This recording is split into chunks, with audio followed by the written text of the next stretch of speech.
오늘은 성전의 기물과 예배라는 제목으로 하나님의 말씀을 함께 나누겠습니다. 이 성전은 성소 때보다 더 큰 규모로 하나님께서 건축하도록 허락을 하셨고, 그리고 오늘 본문을 보면 이 기물 안에 성전 안에 들어가는 기물도 그 사이즈 혹은 개수가 비교할 수 없을 정도로 커지거나 많아졌다라는 사실을 저희가 보게 됩니다. 먼저 성막과 또 성전을 공통적으로 아우르는 그림을 한번 저희가 머릿속에 좀 그려봐야 될 것 같습니다. 동쪽에 성전, 그리고 성막의 문이 있죠. 원래는 성막에는 한 문밖에 없었습니다. 네. 그리고 이 성전에도 동쪽으로 들어가는 문을 통해서 들어가면 이제 번제단이 보이게 됩니다. 제단 위에서 아침 저녁으로 이제 번제를 하나님께 올려드렸죠. 양을 하나님께 올려드렸던 곳이 바로 이 제단의 모습입니다. 이 제단을 지나가면 이제 물두멍이 있습니다. 이곳에서 제사장들이 이제 손을 씻고 깨끗하게 한 후에 건물 성막 안으로 혹은 성전 안으로 들어갈 수 있었습니다. 그리고 이 성막 안에 들어가면 성소가 있고, 성소의 왼쪽에는 이제 동쪽에서 들어갔을 때 왼쪽입니다. 왼쪽에는 촛대가 하나가 놓여 있고, 오른쪽에는 떡상이 하나가 놓여져 있습니다. 촛대에는 7등잔이 불을 밝히고 있었고, 떡상에는 12개의 진설병이 놓여서 12지파에게 공급하시는 하나님의 은혜를 보여주고 있었죠. 그리고 동쪽에서 들어왔을 때 정면에 보이는 휘장 앞에는 이제 향단이 있었습니다.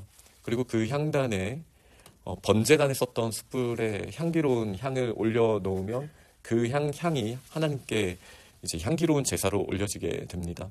그리고 이 휘장 너머에는 대속죄 용키 풀 때 한 번 대제사장이 들어가서 하나님 앞에 그 속죄소 위에 피를 뿌리는 그런 일들이 이 성막에서 있어 왔습니다. 번제단의 크기가 굉장히 커졌고요. 그리고 물두멍도 굉장히 큰 크기로 준비되어 있습니다. 이유는 단순합니다. 이스라엘 백성이 커졌고, 그리고 이제 더 이상 성막과 다르게 성막은 이동식이었잖아요. 그러니 이 모든 기물들을 다 어깨에 메고 이동을 계속했어야 됐단 말이죠. 그러나 이제 성전에 정착하는 그런 과정에서 더 이상 사이즈에 그렇게 구애받을 이유는 없었습니다. 그러니 이동하지 않아도 됐으니까요. 그렇기 때문에 커질 수도 있었고, 그리고 실제 와서 예배드리는 자들도 많아졌고, 제사장들도 많았기에 이제 물두멍의 크기, 번제단의 크기, 이런 부분들이 또 커졌음을 저희가 보게 됩니다.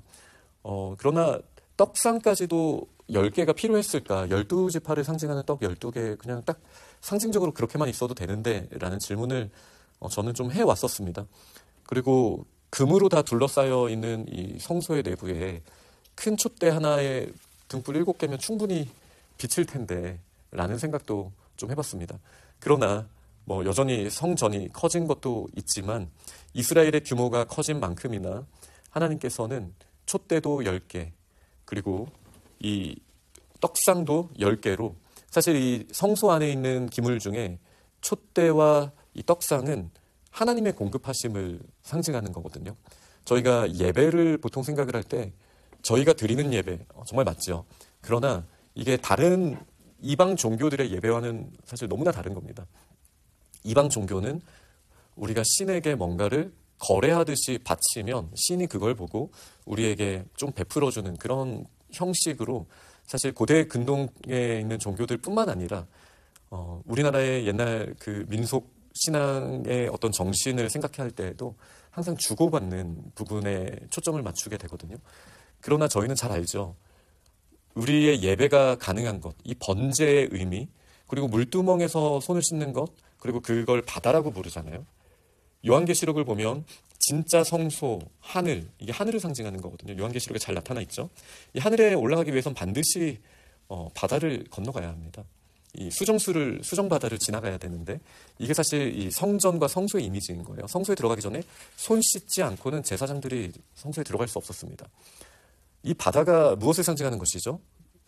출애굽의 노래를, 모세의 노래를 하거든요. 그리고 바울은 이 모세 때의 출애굽을 그리스도의 세례에 대한 예표라고 분명하게 선포를 했죠. 그러니 이 성소에 있는 이 모든 과정들, 번제단에 화목제로 드려지는 것, 또 번제로 매일 아침 저녁에 드려지는 것, 사실은 예수 그리스도의 희생을 의미하지 않습니까? 이게 예수 그리스도의 희생을 기억하고 감사함으로 사실 제사가 드려진 것이지, 우리가 하나님께 이렇게 바치니 하나님 이렇게 주세요라는 것은 정확하게 우리가 성경의 맥락을 이해한다면 사실 맞지 않는 표현이죠. 사실 성소에서 드렸던 모든 헌신 혹은 물질적인 헌신을 포함하고 또 우리의 섬김을 포함한 이 모든 헌신은 하나님의 큰 일에 저희가 반응을 하는 것이죠. 이것이 우리가 하나님을 자극해서 우리에게 은혜를 주세요가 처음부터 아니었습니다. 아담과 하와는 처음부터 잘못된 행동을 했고, 그러나 하나님은 큰 은혜의 하나님의 크신 일을 베푸셨죠. 여기에 믿음으로 반응한 자들에게 마땅히 드러나는 어떤 그런 행실들이 드러나는 것이 예배의 모습이었다라고 저희는 이해할 수 있겠습니다. 하나님께서 큰 일을 행하셨습니다. 그래서 제단도 그것을 드러내고 있죠. 그리고 물두멍도 제가 세례라고 말씀을 드렸지만 예수 그리스도께서 우리의 죄를 씻어주시고 깨끗게 하시는 그 놀라운 은혜, 세례를 상징합니다. 그리고 한 번 세례를 받지만 매일같이 정결케 하시는 그 물이 우리에게 뿌려져서 성결 가운데 나아가는 삶을 예배로 드리는 어떤 그런 모습들이 이 성전에 분명하게 드러나 있습니다. 이렇게 물두멍 바다를 지나서 성소에 들어갔을 때 이제 빛과 떡상이 있습니다. 물론 성전에서는 좌우로 5개씩 나눠져 있지만 원래는 왼쪽에 촛대가, 오른쪽에 떡상이 있습니다. 하나님께서 공급하시는 이 떡을 상징하는 것이죠. 그리고 하나님이 말씀의 빛을 비춰주셔서 우리의 마음의 눈과 우리의 육신의 눈을 밝혀주시는 하나님의 그 비춰주시는 그 빛, 또 영광의 임재를 분명하게 이 빛이 보여주고 있습니다. 그러나 여전히 성전은 하나님께서 공급하시는 것을 드러내기 위해서도 사람의 헌신을 쓰십니다. 여기에 이 일을 하는 밤에 이 등불을 켜야 되는 귤에 특별히 올리브유를 넣어야 됐죠. 그리고 안식일마다 새로운 떡을 준비하여서 놔야 됩니다. 한 상 위에 12지파를 상징하는 12개의 떡이 올라갔다면 그럼 120, 아니죠. 두 줄로 놨으니까 24개가 올라갔다면 그거 곱하기 10개만큼을 준비하는 거잖아요. 그런데 그 준비하면서 내가 이만큼 준비했습니다, 하나님, 이렇게 말할 사람이 어디 있겠습니까? 그 모든 제사장들이 빛을 비추는 그 일을 하면서 하나님께서 우리의 빛이십니다. 오늘도 우리에게 말씀으로 비춰주시고 하나님의 영광을 드러내 주시니 감사합니다 했던 게 예배인 것이죠.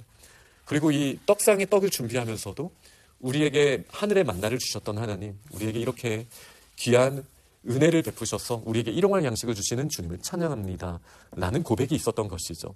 이것이 다른 종교와의 가장 본질적인 차이라고 저희가 이해할 수 있습니다. 그러니 이 성전의 기물들을 생각했을 때 저희들의 눈앞에 그려져야 되는 그림은 우리의 어떤 행위가 더 앞서고 드러나게 된다라는 것이 아니라 하나님의 전적인 은혜, 이 번제단에서부터 이 성소 안에 이르기까지 지성소는 말할 것도 없죠.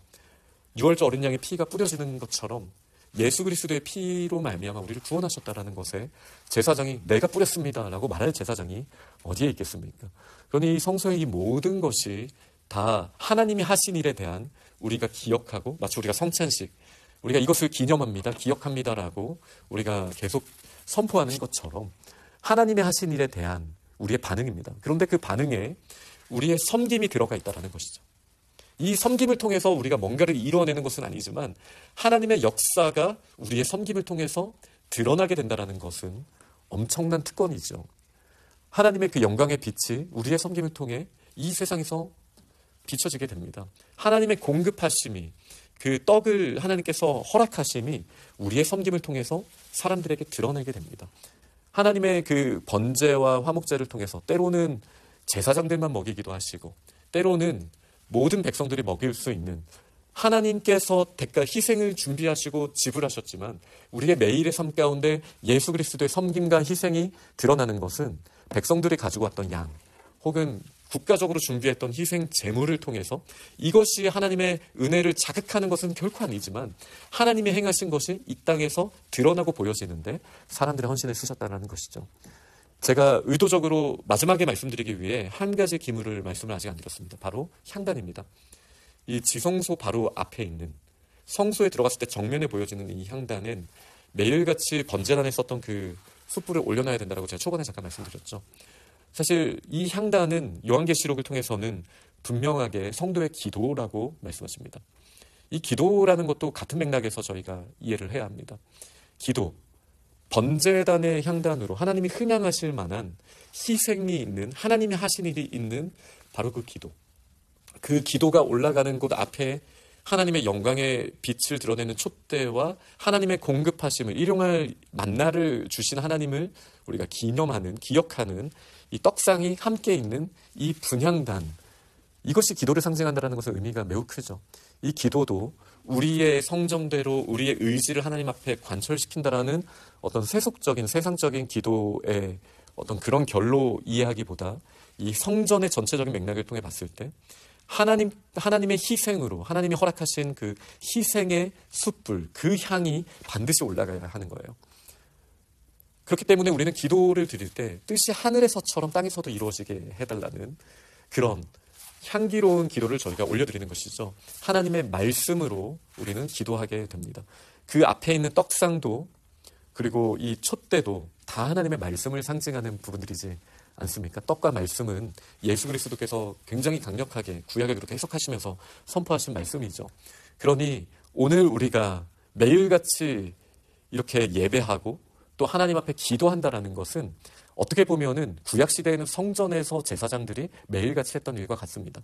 그러니 번제단을 지나갈 때 예수 그리스도의 희생과 또 하나님께 올려드린 화목제와 번제를 통해서 우리의 죄를 사해 주신 예수 그리스도의 은혜, 그러면서도 우리를 정결케 하시는 이 바다를 지나 물두멍을 지나서 하나님의 영광의 빛과 또 말씀을 상징하는 촛대, 그리고 하나님의 매일같이 공급하시는 떡상, 그리고 이 모든 것들을 우리가 하나님 분명하게 알고 있습니다.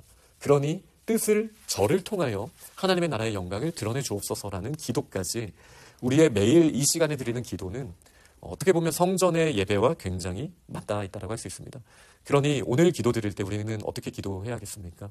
하나님의 영광의 은혜를 우리가 기억하면서 그러면서 이 시간 나의 기도를 통하여 또 오늘 하루 우리가 우리의 삶을 향기로운 제사로 하나님께 드리는 그것을 결단하면서 많은 사람들에게 오늘 저의 모습을 통해서 하나님의 영광이 드러나고 하나님이 유일한 공급자이시고 우리의 소망이 되심이 드러나는 그런 하나님의 공급하시는 은혜를 우리를 통해 또 드러내게 되는 그런 복된 하루가 될 수 있기를 간절히 축원합니다. 아멘.